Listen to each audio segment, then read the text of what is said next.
చూసావా చూసావా అని దాన్ని ఎగదోస్తున్నావే.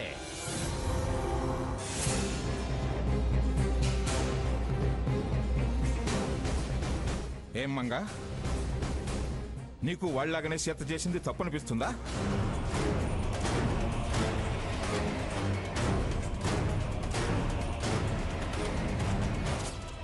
లేదు, సీత ఉత్తమురాలనిపిస్తోంది.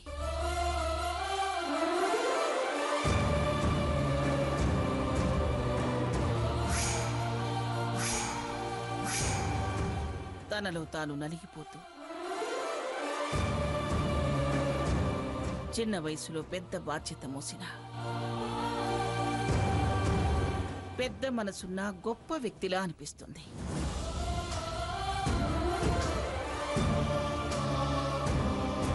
గ్రాని, నువ్వేంటి ఇలా మాట్లాడుతున్నావు?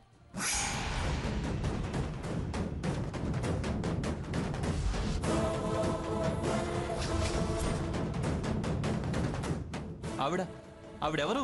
నిన్ను కాదని నీ మీదే ఎదురు తిరిగి నీతోనే శపథం చేసి వెళ్ళింది. ఆవిడకు సేవ చేయడం గొప్పతనం అంటావేంటి? రేయ్, శత్రు అయిన ఆపదలో ఉన్నప్పుడు ఆదుకోవడం మానవ ధర్మం.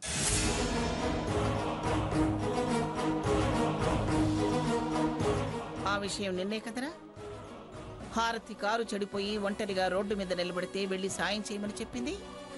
మర్చిపోయావా?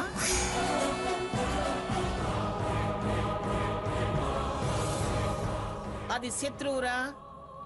నీ కాపురంలో నిప్పులు పోయాలని చూసిన సోర్పణక్క.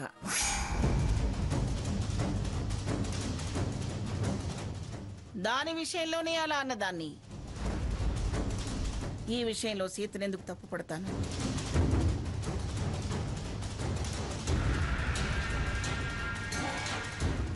శారద నాకేం శత్రువు కాదురా.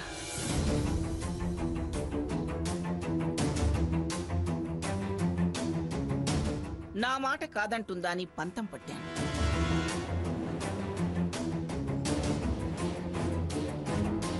నా తప్పులేందే నేనెందుకు తలవంచాలి అని అది తన ఆత్మాభిమానాన్ని చాటుకుంది.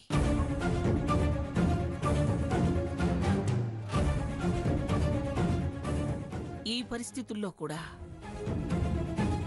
బతకలేను, తోడు కావాలి, అండ కావాలి, మీ ఆదరణ కావాలి, దయ చూపించండి అని నా గుమ్మంలోకి రాలేదురాది.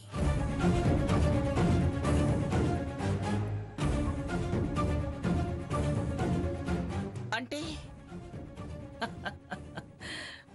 గెలిచిందిరా.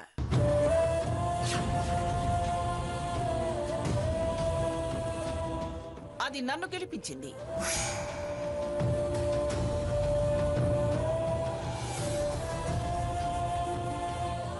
ఏ విషయంలోనూ వెనక్కి తగ్గలేదు. సై అంటే సయ్యింది, శపథం చేసింది, ఒంటరి పోరాటం చేసింది.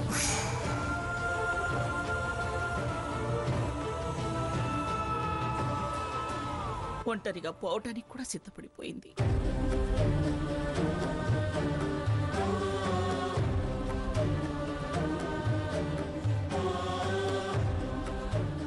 మంగమ్మకి తగ్గ కోడలనిపించుకుంది.